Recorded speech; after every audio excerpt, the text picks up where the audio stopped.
पनवेल तालुका अंतर्गत गुलसुंदे गांव में राम जन्मोत्सव सप्ताह मनाया जा रहा है।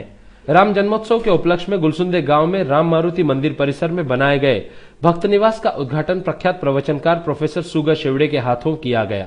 मंगलवार को आयोजित किए गए इस कार्यक्रम के लिए मुख्य अतिथि के रूप में विधायक विवेक पाटिल को आमंत्रित किया गया था।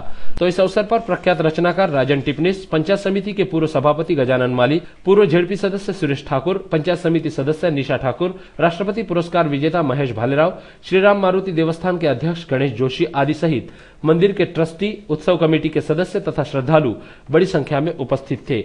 इस कार्यक्रम में अपना मनोगत व्यक्त करते हुए विधायक विवेक पाटिल ने कहा कि मंदिर परिसर में भक्त निवास की इमारत का निर्माण कर मंदिर के ट्रस्टियों ने सराहनीय काम किया है। हालांकि इस वास्तु का जतन करना हमारा उत्तरदायित्व बनता है।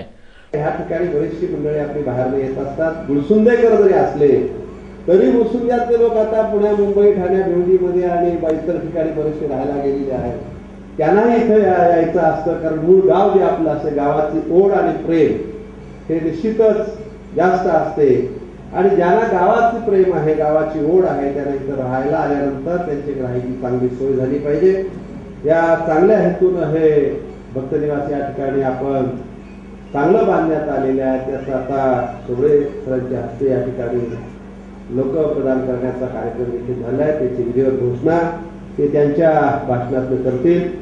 मला एका गोष्टीचा आनंद निश्चितपणे वाटतो की ह्या देवस्थानच्या माध्यमातून काम करत असताना या मंदिराची वास्तू असेल किंवा सभोवताची असतील वास्तू असतील, ह्या वास्तू कायम त्यांचं जे काय स्थान आहे ते कायम असं टिकलं पाहिजे, ते राहिलं पाहिजे, ह्यासाठी हे विश्वस्त मंडळ सातत्याने प्रयत्न करीत असतं। पण केवळ ही वास्तू मंदिरं बरीच ठिकाणी बांधली जातात, मंदिरांचा बऱ्याच ठिकाणी जीर्णोद्धार केला जातो। मंदिरांबरोबर नवीन पिढीला सुद्धा या मंदिरांची ओळख, या मंदिरांचं असणारं आपलं श्रद्धास्थान, आपल्या मनामध्ये असणारा नितांत असं प्रेम, आपली भक्तिभावना ही नवीन पिढीच्या पर्यंत पोहोचवली पाहिजे, म्हणून सुद्धा एक चांगल्या प्रकारचं काम या ठिकाणी हे आपलं संपूर्ण देवस्थान जे विश्वस्त मंडळ आहे ते करीत असतं।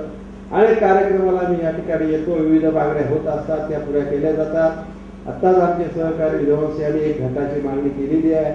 मला ती जाहीर करायची गरज नाही, कारण हे विश्वस्त मंडळ एवढं कामाच्या बाबतीत एवढं चिपकून बसत असतं का ते माझ्याकडनं केल्याशिवाय ठेवणार नाही असा विश्वास मला। इस दौरान अपने आध्यात्मिक प्रवचन के दौरान प्रोफेसर सुगा शेवड़े ने विधायक विवेक पाटिल की सराहना की। विवेकानंद पाटील हे त्या दिवशी उपस्थित होते। त्याच दिवशी आमची ओळख झाली आणि एक खंदा कार्यकर्ता समाजाला अनेक प्रकारांनी कसा उपयोगी पडतो, लोकांच्या माध्यमामधून वावरून लोकांना उपलब्ध होऊन कशा प्रकारे काम करतो हे जवळून पाहायला मिळालं।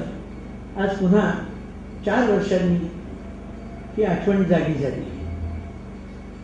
आज मला विषय आहे ठेवलेला भक्तांची मांदियाळी। मांदियाळी शब्द म्हटल्यानंतर आपल्याला आठवण होईल पसायदानाची। आता विश्वात्मके देवे येणे वागेजने तोषावे, तोषोनी मज द्यावे पसाय दान हे, जे खळांची व्यंकटी सांडो तया सत्कर्मी रती वाढो, भूता परस्परे पडो मैत्र जीवाचे, दुरिताचे तिमिर जावो, विश्वस्वधर्म सूर्ये पाहो, जो जे वांछील तो ते लाहो, प्राणी जात वर्षत सकळ मंगळी, ईश्वर निष्ठांची मांदियाळी, अनवरत भूमंडळी भेट तू भूता। संबंध पसायदान म्हणत नाही। या जागेला येईपर्यंत गाडी मूळ स्टेशनातून निघाल्यावर या स्टेशनावर यायला वाटेतली सगळे स्टेशन पास केल्याशिवाय पुढे येऊ शकत नाही। ईश्वर निष्ठांची मांदियाळी असा माऊलीनी शब्द वापरलाय, भक्तांची मांदियाळी असा शब्द आज मला विषय देणाऱ्यांनी वापरलाय। दोन्ही मध्ये काहीही फरक नाही। ईश्वरनिष्ठ हेच भक्त असतात, भक्त हेच ईश्वरनिष्ठ असतात। ईश्वर निष्ठ नसतो तो भक्त होऊ शकत नाही, भक्त असतो तो ईश्वरनिष्ठ असावाच लागतो।